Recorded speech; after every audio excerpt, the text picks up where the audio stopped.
ওয়ালাইকুম রাহমাতুল্লাহি ওয়া বারাকাতুহু। আজকে খুবই গুরুত্বপূর্ণ একটা মাসআলা নিয়ে আলোচনা করব, সেটা হচ্ছে লটারি। লটারি খেলা হালাল নাকি হারাম?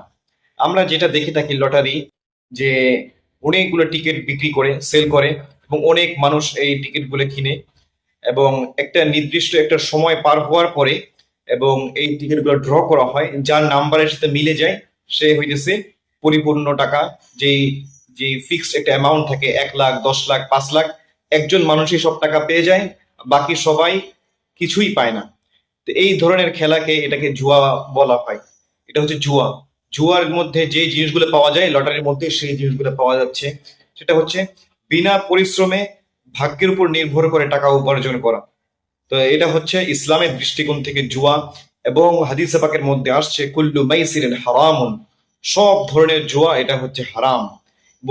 এবং কোরআনের বাক্যের মধ্যে আল্লাহ তাআলা বলেন, ইয়াসআলুনাকা আনিল খামরি ওয়াল মাইসির কুল ফীহিমা ইসমুন কাবীর, কুল ফীহিমা ইসমুন কাবীর।